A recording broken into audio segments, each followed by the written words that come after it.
Bismillahirrahmanirrahim. Assalamu alaikum, dear students.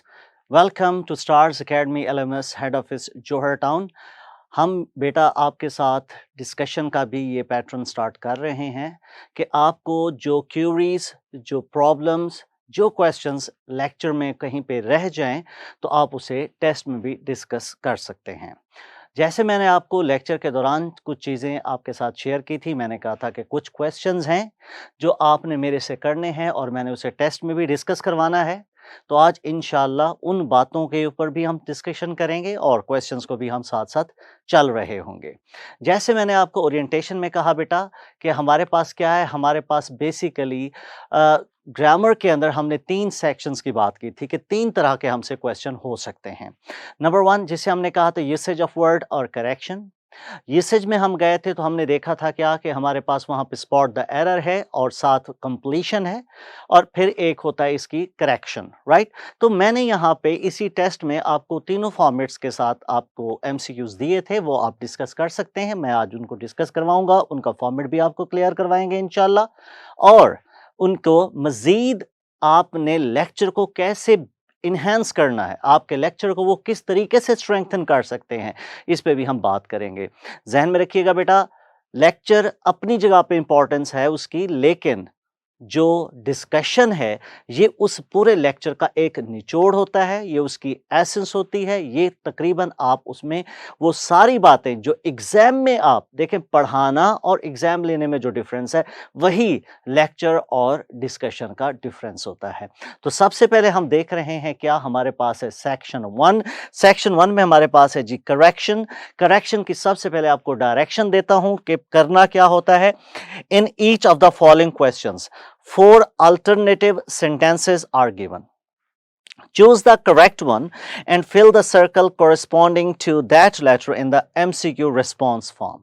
वहां पे आपको इसको सर्कल को फिल करना होता है। क्वेश्चन कैसे होते हैं, स्टार्ट करते हैं। MCQ number 1, the exasperations they harvest from disloyalty to the deeds to memories of victims of injustice is bitter indeed. अब देखिए, मैंने एक सेंटेंस आपके साथ शेयर किया, क्यों?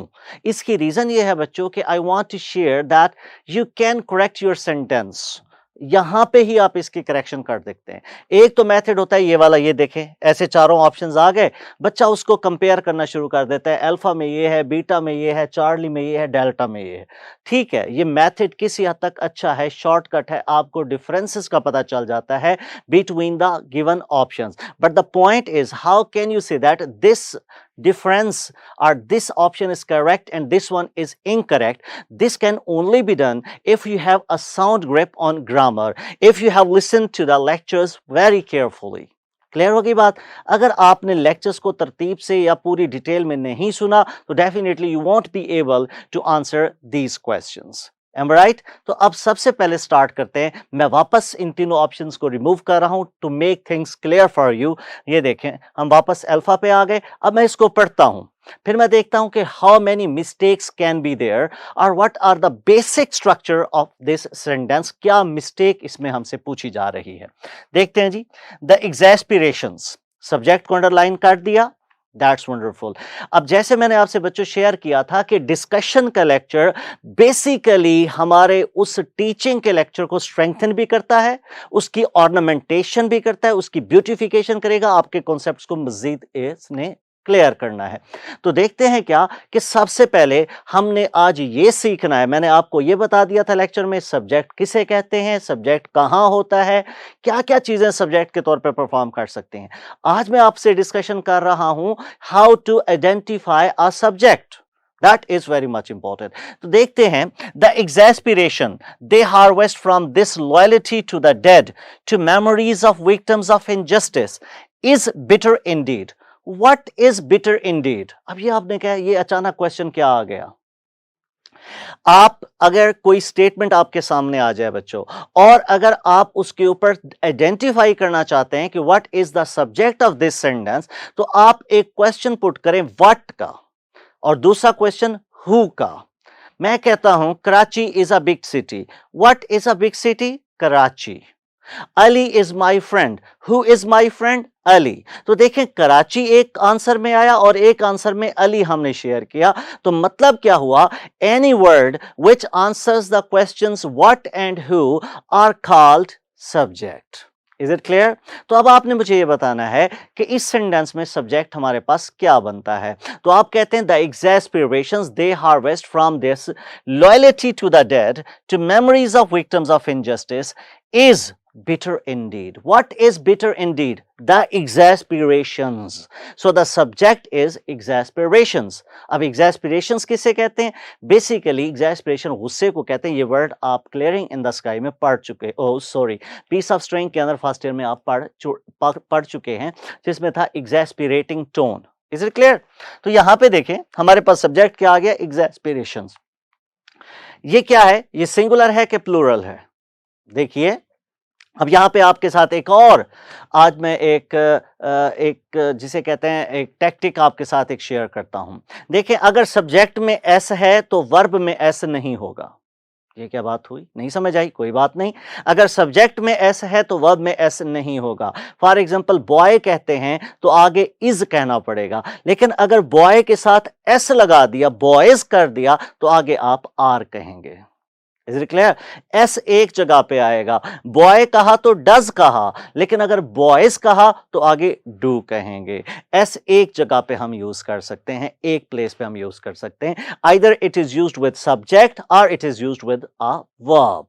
क्लियर होगी बात? ये एक तरह का आप क्या बनाएंगे, ये एक तरह का आप बना लेंगे एक निमोनिक, एक टोटका बना लेंगे, एटसेट्रा एटसेट्रा, जो आपको मेमोराइज करने में हेल्प आउट करेगा।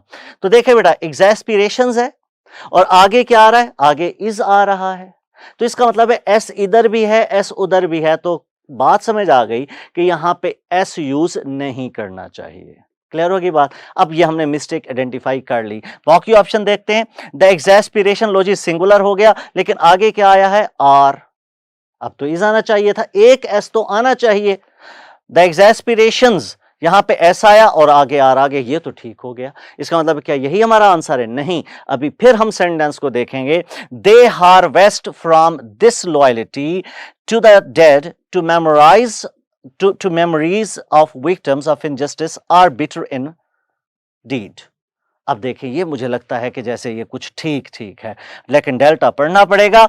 द एग्जैस्पिरेशन दे हार्वेस्ट्स, देखो बेटा दे कौन सा सब्जेक्ट है, याद करें सिंगुलर सब्जेक्ट और प्लूरल सब्जेक्ट बताए थे आपको। तो दो दे किस कैटेगरी में था? दे डेफिनेटली एक प्लूरल सब्जेक्ट की कैटेगरी में मौजूद था।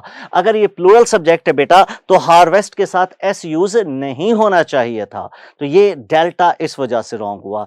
बीटा रॉन्ग है क्योंकि एग्जैस्पिरेशन के साथ एस लगा है, प्लूरल है, लेकिन आगे इज यूज किया। बीटा इस वजह से रॉन्ग है कि एग्जैस्पिरेशन के साथ एस नहीं है, मतलब सिंगुलर यूज कर रहे हैं, लेकिन आगे फिर आर यूज किया, दैट्स अ मिस्टेक।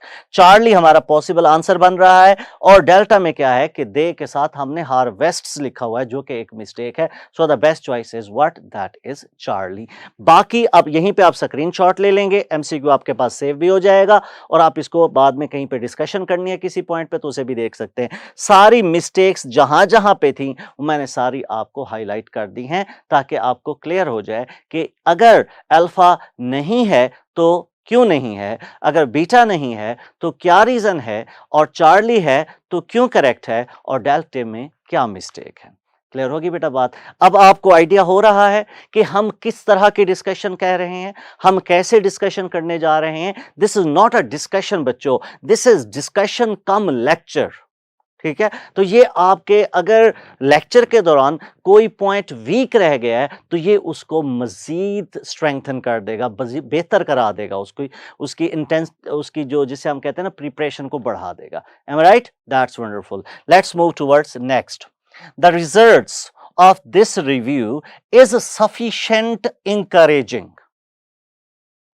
दो मिस्टेक्स तो आ गई, मुझे फौरन ही पता चल गया, आप भी बताएं साथ साथ।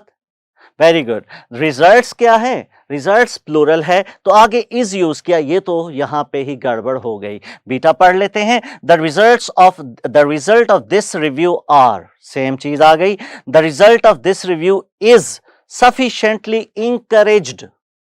इंकरेज्ड बाकी देखते हैं। The results of this review are sufficiently encouraging. अब दो डिफरेंस आ गए यहाँ पे। अब आप पॉइंट पढ़ेंगे क्या कि सर ने यहाँ पे इंकरेज्ड और इंकरेजिंग का डिफरेंस बताना है, ये आप जहन में रख लें, क्लियर कर लें, ठीक है। इंकरेज्ड होता है बेटा जब खुद कोई चीज हो। फॉर एग्जाम्पल मैं कहता हूं कि मैं एक्साइटेड हूं, मैं एक्साइटेड हूं, मैं इंटरेस्टेड हूं आपको पढ़ाने में, आप इंटरेस्टेड हैं पढ़ने में, इज इट क्लियर। और इंग्लिश एक इंटरेस्टिंग सब्जेक्ट है। तो आईएनजी और ईडी में एक फर्क होता है। जब हम ईडी लगाते हैं इसका मतलब है वो चीज खुद अच्छी है या खुद वही है जिसकी हम क्वालिटी बयान कर रहे हैं।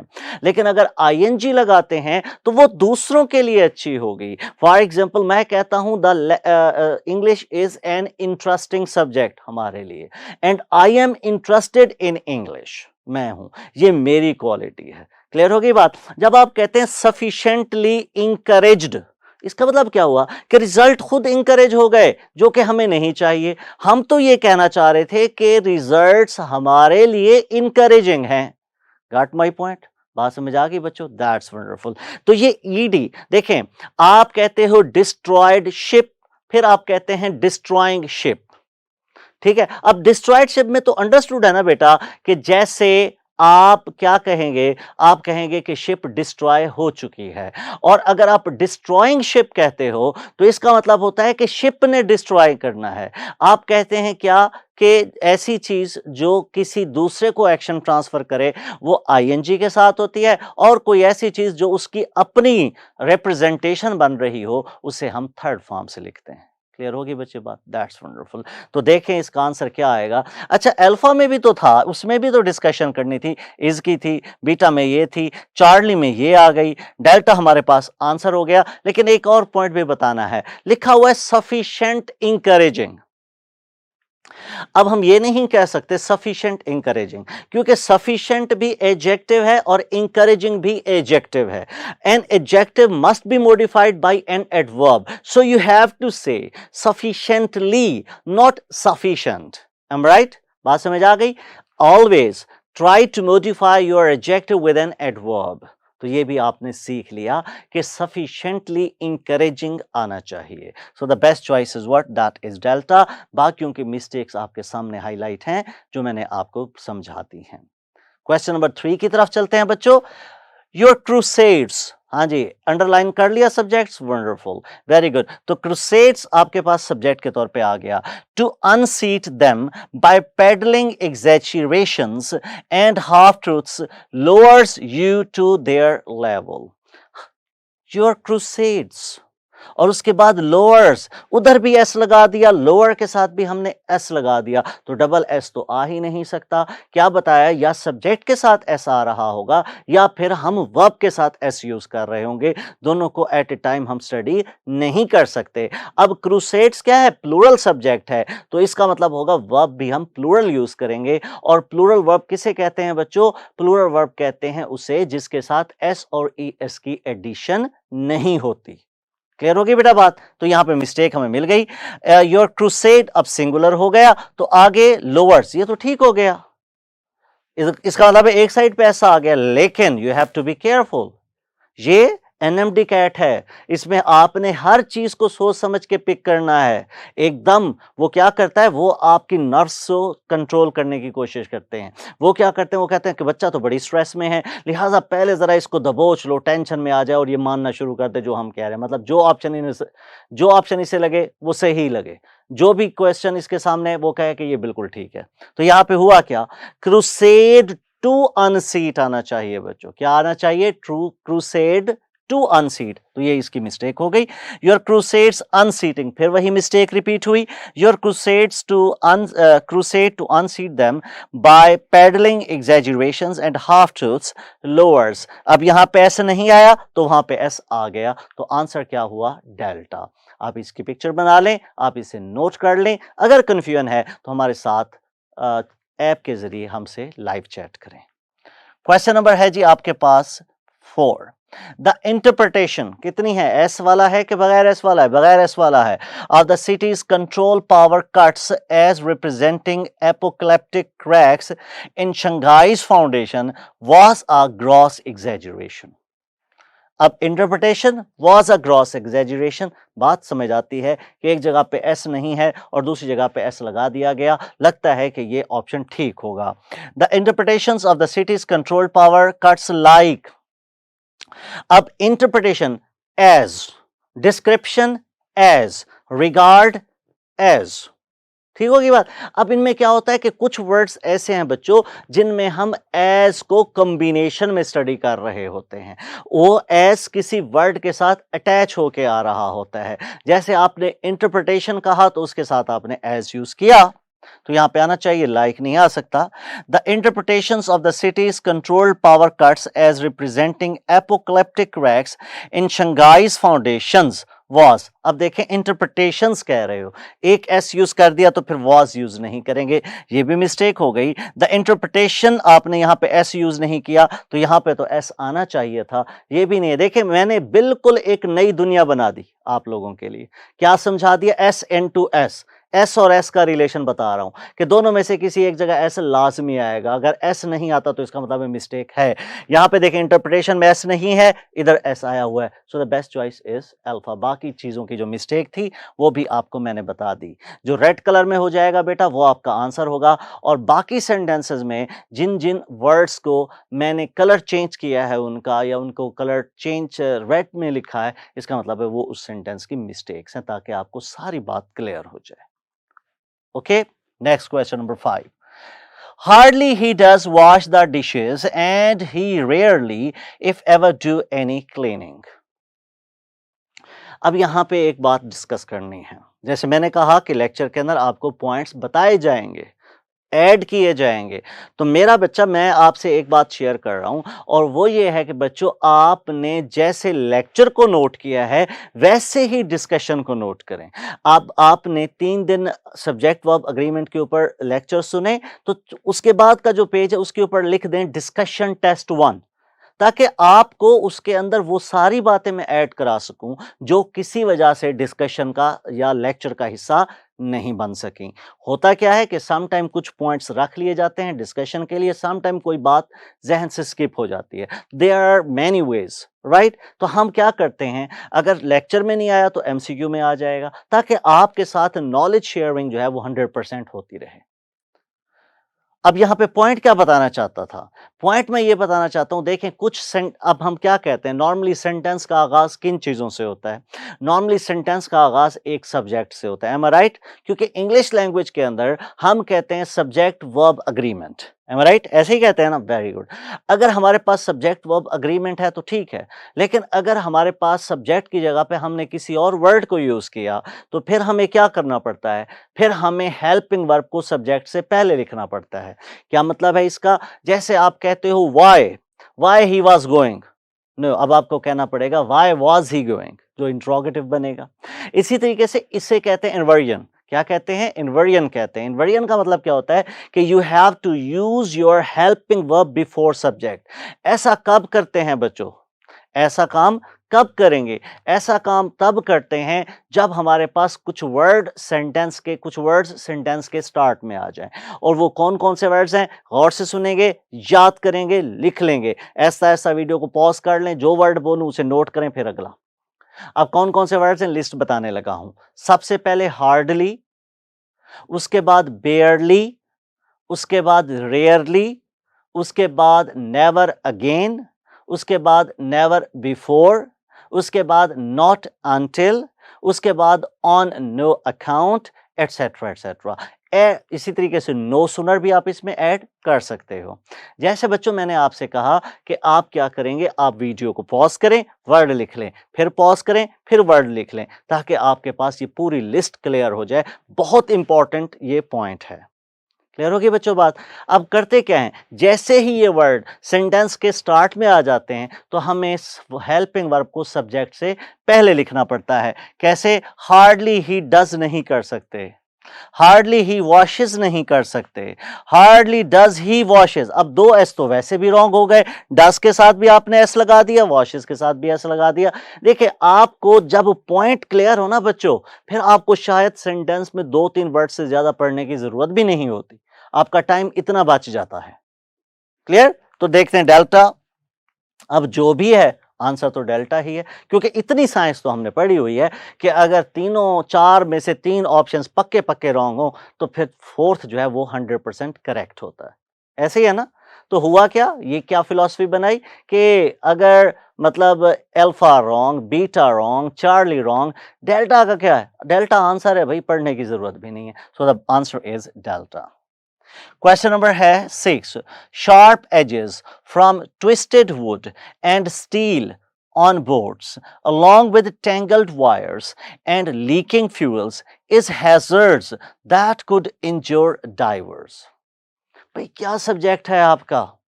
What is hazards? Sharp edges from twisted wood and steel on boards.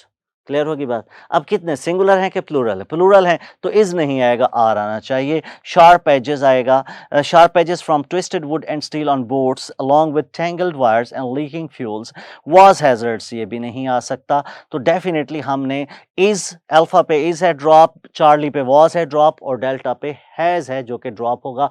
Answer क्या बचा? That is beta. देखें ना कितना जल्दी आंसर कर लिया। अब एक पॉइंट इसमें बताना रह गया और वो क्या है? देखिए अभी तक 2-3 एमसीक्यूज जितने भी हमने पहले 5 एमसीक्यूज डिस्कस किए हैं उसमें मैं सिंगुलर और प्लूरल सब्जेक्ट की बात कर रहा था, बिल्कुल ठीक है। अब मैंने क्या किया है, अब इस क्वेश्चन के अंदर एक वेरिएशन आई है और वो क्या है, वो आपका एक और पॉइंट के ऊपर ये एमसीक्यू डिस्कस किया गया है जिसे कहते हैं सब्जेक्ट वर्ड 1 और वर्ब और हेल्पिंग वर्ब का अग्रीमेंट, जो आपको पहले लेक्चर में हमने पढ़ाया, जो आपको पहले लेक्चर में हमने बताया। क्लियर होगी बेटा बात? तो हुआ क्या, हुआ ये कि हमारे पास यहाँ पे along with, together with, including, consisting, comprising of, not, but, etc. ये वो सारे वर्ड्स थे, वो पूरी टेबल मैंने आपको असाइन की थी कि आप इसे मेमोराइज कर लें। ये पूरे वो वर्ड्स हैं, ये पूरी वो लिस्ट है जो अगर सेंटेंस में यूज हो तो हम सब्जेक्ट वर्ड 1 को ही फोकस करेंगे। क्लियर होगी बच्चों बात? That's wonderful. तो आंसर क्या हुआ हमारे पास इसका? बीटा। चलते हैं क्वेश्चन नंबर 7 की जानिब। Neither changes in time nor the effects of international crisis are effectively appraised. अब ये उससे ही अगला पॉइंट याद करें। कौन सा पॉइंट है? कौन सा पॉइंट यहां पे कनेक्ट करते हैं? जल्दी करें, जल्दी बताएं। शाबाश। सब्जेक्ट वर्ड टू, वर्ब और हेल्पिंग वर्ब, जो उसका अगला पॉइंट था। तो जब मैंने कहा था neither nor, not only but also, और वेदर, उसके बाद इधर आर, ये भी थे। अगर ऐसी सिचुएशन आती है तो हम सब्जेक्ट वर्ड टू को फोकस करते हैं। तो यहां पे देख लिए हमारे पास changes, neither changes in time nor the effects of international crisis, हाँ जी, आर इफेक्टिवली। अब नॉर के बाद क्या है? इफेक्ट्स है, तो आर तो ठीक हो गया, ये लगता है अल्फा में हमें कि ठीक है।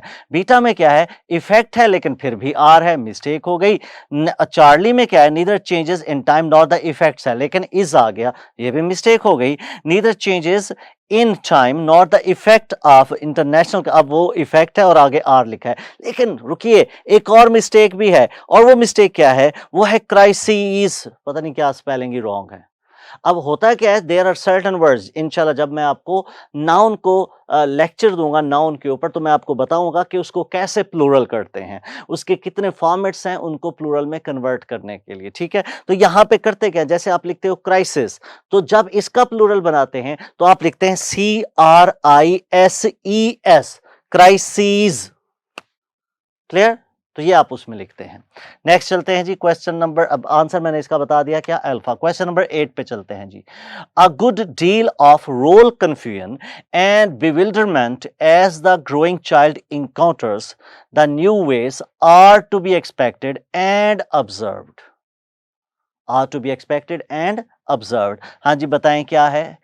A good deal of role confusion and bewilderment as the growing child encounters the new ways is to be expected and observed. अब है क्या?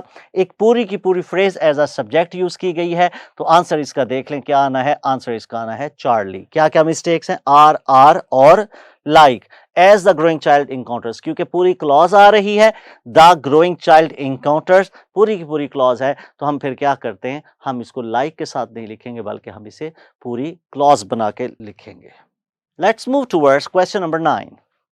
Making his way to one of the deep blue glass pillars that adorned the laboratory, he gently swept any beads of condensation off the surface. Making his way to one of the deep blue glass pillars that adorned the laboratory, he gently swept some beads of condensation off the surface. Making his way to one of the deep blue glass pillars that adorned the laboratory, he gently swept much beads. नहीं भाई, much beads तो नहीं आ सकते। अब ये point चल रहा है नॉन और क्वांटिफायर का।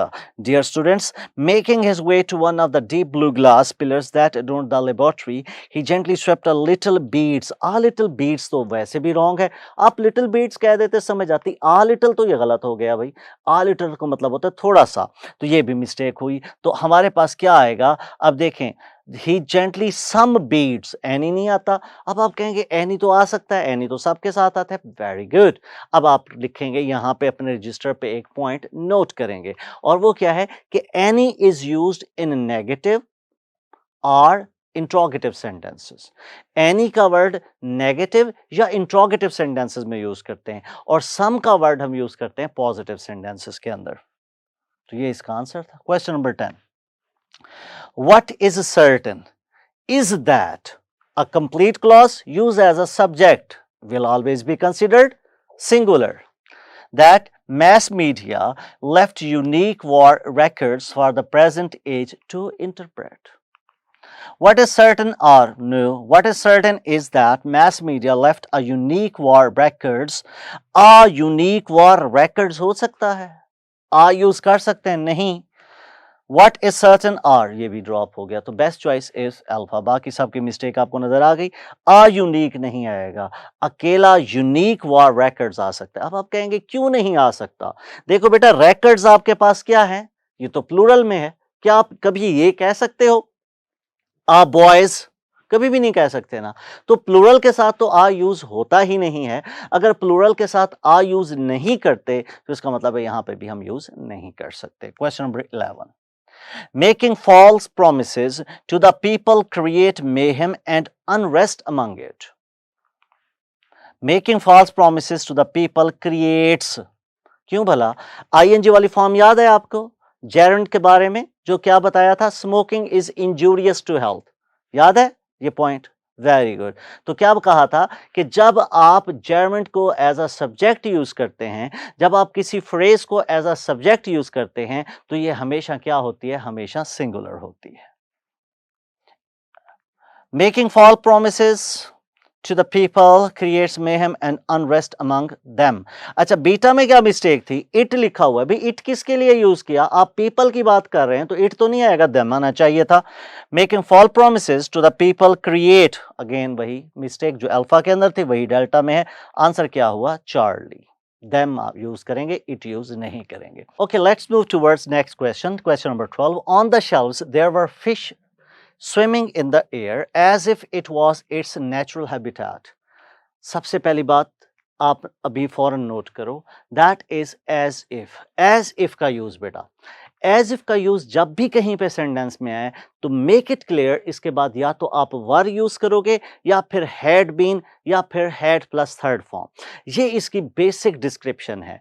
एज इफ के बाद आप कभी भी वॉज यूज नहीं करते हो। इज इट क्लियर, पास में जा गई। तो एज इफ और एज दाओ, ये दो वर्ड्स ऐसे हैं, इंशाल्लाह कॉम्बिनेशन में भी आपको डिस्कस करवाऊंगा। ये दो वर्ड्स ऐसे हैं बच्चों जिनके बाद हम हमेशा वर यूज करेंगे। तो यहाँ पे वॉज आ गया, ये मिस्टेक हो गई। On the shelves there were fish swimming in the air as if it were their natural habitat. On the shelves there were fish swimming. There was fish नहीं, fish खुद प्लूरल के तौर पे use करते हैं। On the shelf there were fish swimming in the air as if it were. तो ये was की वजह से रॉन्ग, ये भी was की वजह से रॉन्ग, और ये fish के साथ was लगाया बीटा में, ये उसकी वजह से रॉन्ग हुआ। आंसर क्या हुआ, डेल्टा। बाकियों की मिस्टेक्स आपके सामने हैं। क्वेश्चन नंबर है 13. The number of garbage the city generates is staggering.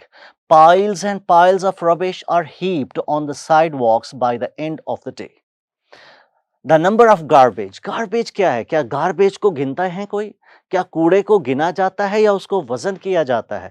तो हम कहेंगे यहाँ पे नाउन और क्वांटिफायर का प्रॉपर अग्रीमेंट एस्टैब्लिश नहीं किया गया, नाउन और क्वांटिफायर को अटैच नहीं किया गया, there is a mistake in it.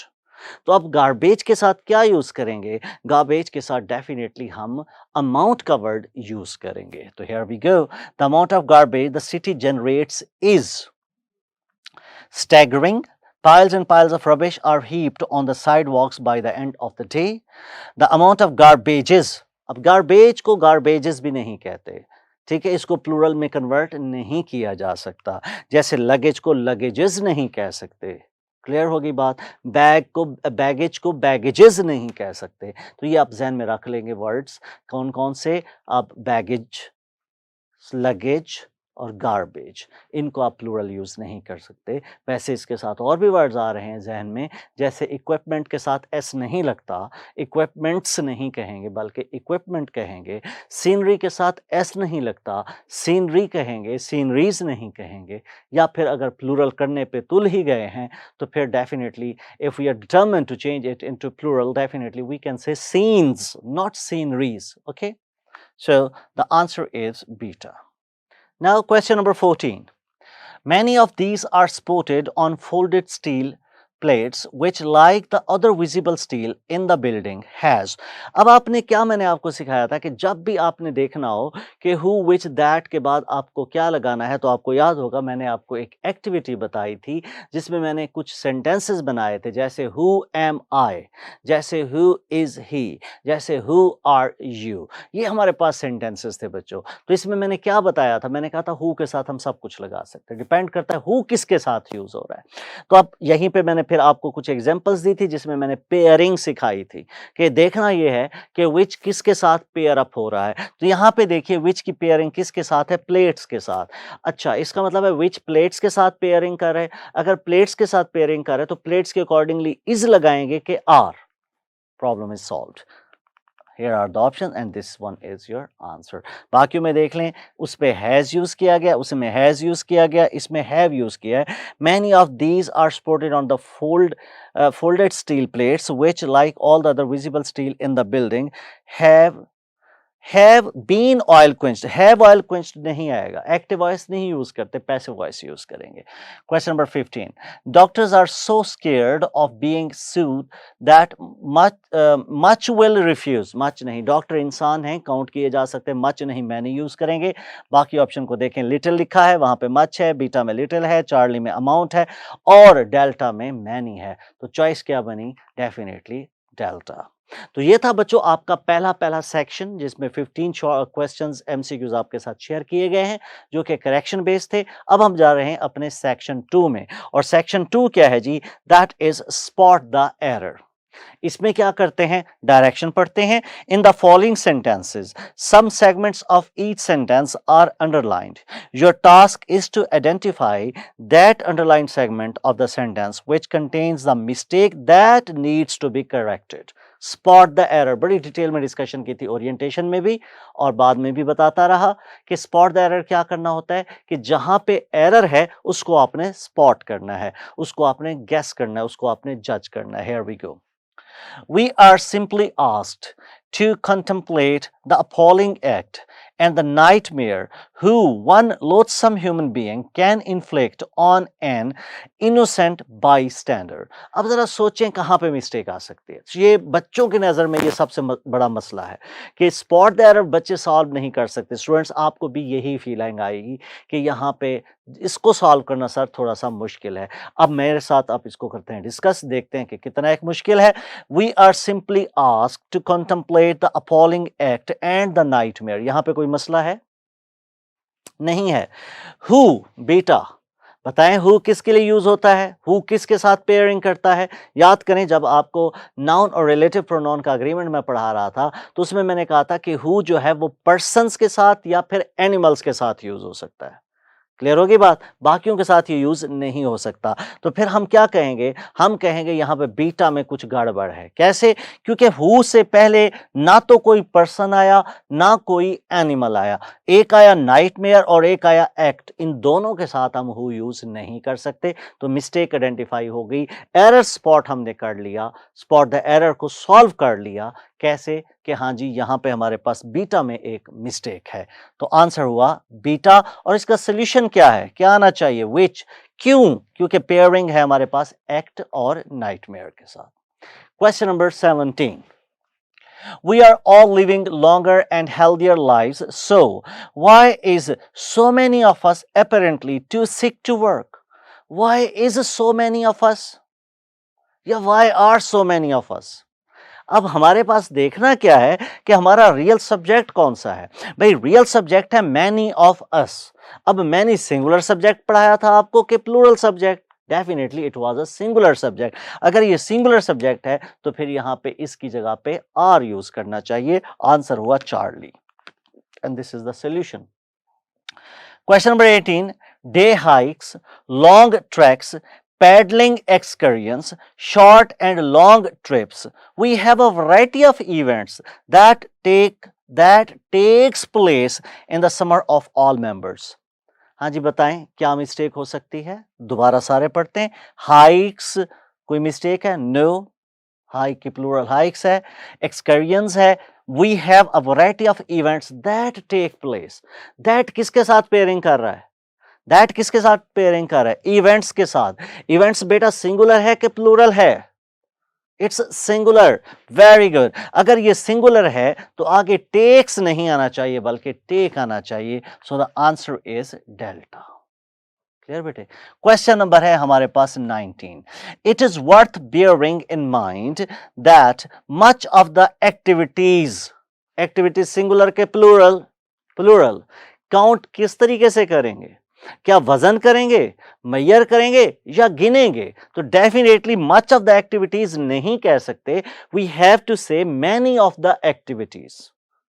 Clear होगी बात? क्या कहेंगे? Many of the activities. तो आंसर हुआ बीटा। बाकी मिस्टेक्स नहीं थी इसलिए उनको डिस्कस नहीं किया। क्वेश्चन नंबर है 20th, a majority of the participants. क्या बताया था जनाब? There are certain words which can be treated singular as well as plural. Singular भी हो सकते हैं और प्लूरल भी हो सकते हैं, डिपेंड करता है हमने उनके बाद नाउन कौन सा यूज किया।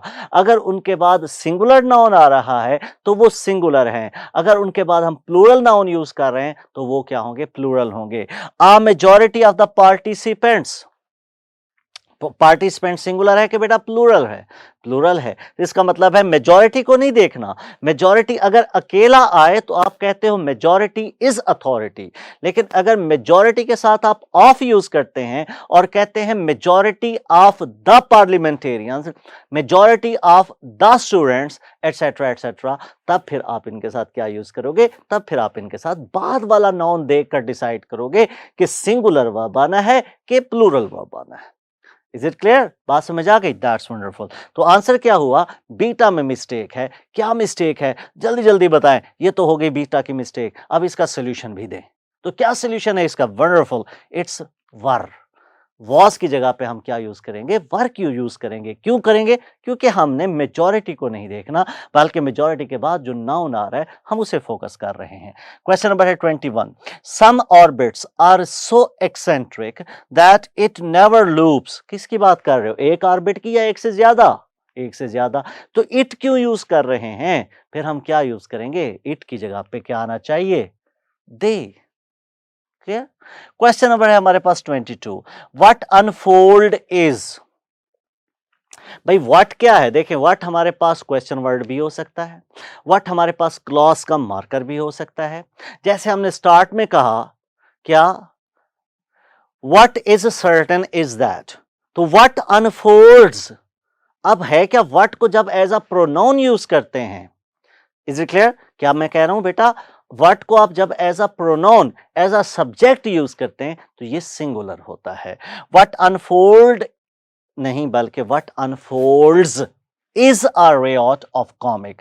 अब आप कहेंगे सर दो ये कैसे बात हो गई, is भी लगा रहे हैं, s भी लगा, unfold। देखें एक आपके पास ये है what unfolds is a riot, या तो आप इसे कहेंगे it is a riot, ठीक है। इसका मतलब है व्हाट अनफोल्ड्स कहां पे हमने यूज किया, बेसिकली हम इसे सब्जेक्ट स्लॉट में यूज कर रहे हैं। कहां पे यूज कर रहे हैं बेटा, सब्जेक्ट स्लॉट के अंदर। क्लियर, अगर सब्जेक्ट स्लॉट में यूज कर रहे हैं तो इसका मतलब है ये फिर क्या हुआ, ये हुआ सब्जेक्ट स्लॉट होगी पूरी, तो ये क्या हुआ, ये पूरी की पूरी क्लॉज हुई। कैसे कि ये हमारे पास सब्जेक्ट है, ये हमारे पास वर्ब है, तो हम लिखेंगे क्या, व्हाट अनफोल्ड नहीं बल्कि what unfolds is a riot of comic mayhem. Is it clear? Answer is alpha. Here is the solution. Question number 23. It twitched and fluttered its wings at him as if it was annoyed. हाँ जी, as if के बारे में पहले भी आपको discussion करा चुका हूँ। as if के बाद क्या आना चाहिए, वर आना चाहिए। Answer is delta. Question number 24. Chris is the only one. याद आ गया, मैंने एक स्पेशल केस पढ़ाया था। क्या डिस्कशन में लेक्चर के दौरान मैंने कहा था कि बेटा अगर सेंटेंस में, अगर सेंटेंस के अंदर द ओनली का एक्सप्रेशन यूज हो जाए, इसका मतलब है अब तमाम चीजें रुक गई और डायरेक्ट क्या यूज करेंगे आप, Chris is the only one who don't swim. नहीं नहीं, द ओनली वन आ गया तो इसका मतलब है प्लूरल वर्ब यूज नहीं होगा, अब सिंगुलर वर्ब ही यूज होना है। Chris is the only one who don't नहीं, doesn't. Answer is beta. Question number 25। So many expectation, या तो एक्सपेक्टेशंस करो या फिर मैनी बदलो। अब ये नहीं मैं कह सकता सो मैनी बॉय, क्या मैं कह सकता हूं, नहीं कह सकता। क्या मैं ये कह सकता हूं सो मैनी स्टूडेंट, नहीं, वी हैव टू से, I have to say so many students, so many boys, so many colleagues, so many friends, etc etc, otherwise I have to change certain word। अब मैं कहता हूं क्या expectation can be made into plural, कैसे आप कह सकते हैं expectation expectations, but that word is not underlined. अब ये स्पॉट द एरर का एक रूल आ गया, if the word is not underlined तो आप उसको मत छेड़ो, उसके बारे में राय मत बनाओ कि ओके सर एक्सपेक्टेशन को एक्सपेक्टेशंस नहीं होना चाहिए था। अरे बच्चे, if this word is not underlined you don't need to interfere, you don't need to disturb that word. Is it clear? तो अब आप क्या करेंगे, जो अंडरलाइन है उसको हिट मारो, उसको टारगेट करो, वहां पे कोई एरर सर्च करने की कोशिश करें। सो मैनी एक्सपेक्टेशन नहीं कहेंगे, when you got a singular word you have to say so much expectation. Answer is alpha. Question number 26, but definitely change of format, section 3 sentence completion। Grammar के अंदर तीनों aspect जो मैंने आपको ओरिएंटेशन में आपके साथ शेयर किए थे, तीनों के ऊपर बात कर रहा हूं, तीनों को इस टेस्ट में डिस्कस किया। देखिए सब्जेक्ट वर्ब अग्रीमेंट, चाहे देखिए बात क्या है, आपसे क्वेश्चन करना, मैंने कहा कि फलां वर्ड के साथ इज लगाते हैं, अब वो इज चाहे करेक्शन में लगाना पड़ जाए, चाहे स्पॉट द एरर में लगाना पड़ जाए, चाहे वो कंप्लीशन की फॉर्म में लगाना पड़े, रूल तो वही रहेगा, रूल में तो कोई चेंज नहीं आती, तो फॉर्मेट बदलने से रूल नहीं चेंज होते। अब समटाइम बच्चे क्या कहते हैं, सर जी करेक्शन आसान है, स्पॉट द एरर मुश्किल है। करेक्शन में वो जो आप गेम खेलते हो ना, अल्फा बीटा चार्ली इस तरह की, जो खास तौर पे मतलब जो बच्चे 1 आध साल का एक्सपीरियंस रखते होते हैं, ठीक है, तो वो बेटा that is not a grammar, that is तुक्काबाजी, that is a wild guess, okay? So you must avoid that, you must go through the basic principles, rules की आप बात करेंगे, ग्रामर की बात करेंगे आप, ठीक हो की बात। तो अब हम चल रहे हैं डेफिनेटली कंप्लीशन की तरफ। To spend more time in the coming year visiting inspiring wild habitats, blank the desire of everyone। अब हम सिंपल इसके ऑप्शन देखते हैं जरा, क्या आना चाहिए, सब्जेक्ट क्या है, टू स्पेंड, टू स्पेंड को अगर ग्रामर में देखें तो क्या आएगा, टू प्लस फर्स्ट फॉर्म है ये, what it is, it's a infinitive, what it is, infinitive. अब इन्फिनेटिव की 3 कैटेगरीज होती हैं बेटा, एक जिसे आप कहते हो बेयर इन्फिनेटिव, जिसमें टू यूज नहीं किया जाता, खाली फर्स्ट फॉर्म होती है। Then you say full infinitive which means what, to plus first form. Then you have a perfect infinitive, या पैसिव इन्फिनेटिव भी कह सकते हैं, to be plus third form, ठीक है। और परफेक्टिव क्या होता है, to have gone mad etcetera etcetera. तो टू बी भी आप यूज करते हैं, लेकिन वो एक थर्ड कैटेगरी है जिसे आप पैसिव इन्फिनेटिव कहते हो। क्लियर होगी बेटा बात? तो आर डू डज इज क्या आना चाहिए? टू स्पेंड क्या है? इन्फिनेटिव। और इन्फिनेटिव के बारे में हमने क्या डिस्कस किया? इन्फिनेटिव के बारे में हमने बच्चों ये डिस्कस किया कि इट्स अ सिंगुलर सब्जेक्ट, ये हमेशा सिंगुलर सब्जेक्ट होता है। तो हियर वी गो इज। अब आप कहेंगे सर डज क्यों नहीं यूज किया? क्योंकि अगर हम डज यूज करते तो हमारे पास कोई एक्शन भी तो होना चाहिए, यहाँ पे एक्शन तो हो नहीं रहा। व्हाट वी आर सेइंग, अब मैं सेंटेंस को पढ़ता हूं, to spend more time in the coming year visiting inspiring wild habitats is the desire of everyone. Next question. Every teacher and every principal, along with other staff members, blank, responsible for the poor result of a student at college. Clear होगी जी बात? अब क्या है जी? Are every है, every के बारे में क्या बताया था? एवरी टीचर एवरी प्रिंसिपल क्या है ये basically every teacher and every principal. Every sentence में एक दफा आ जाए या 10 मरतबा आ जाए, इट इज ऑलवेज सिंगुलर। तो आंसर क्या आया? Again is. Question number 28, police हमेशा प्लूरल है। अगर किसी को यकीन नहीं आता तो पुलिस वालों से पंगा ले, हमेशा इकट्ठे हो जाते हैं। ठीक है, police is always a plural subject. Police हमेशा हमेशा प्लूरल सब्जेक्ट है। हाँ जी, क्या आना चाहिए? एक ही हमारे पास प्लूरल चॉइस है, that is give. Police give her the choice of a fine or going to court and she opts for a trial. Question number 28, there are those of us who किसके साथ pairing कर रहा है बच्चे? अस के साथ। तो क्या आना चाहिए? प्लूरल आना चाहिए। देखें कौन सा प्लूरल है? सबके अंदर एस एस यूज किया गया, एक है जो विदाउट एस है, that is the answer like. ये फिल इन द ब्लैंक सबसे आसान होते हैं। Question number 30, neither of these choices. अब यहां पे क्वेश्चन आ गया कि नीदर को हमने कहां लिखा था? नीदर के हमारे पास दो यूज थे, एक था नीदर नॉर और एक था अकेला नीदर। नीदर नॉर में हम सब्जेक्ट वर्ड टू को फोकस कर रहे थे, जबकि अकेले नीदर को हम सिंगुलर सब्जेक्ट कंसीडर करते थे। तो यहाँ पे अकेला यूज किया गया, तो इसका मतलब ये सिंगुलर होना चाहिए। Neither of these choices blank and attractive life strategy, but out of share informational desperation, more and more people are opting for the second alternative. Here we go. Offer, does offers, offers, and has offer. Definitely, what is the best choice? Charlie offers.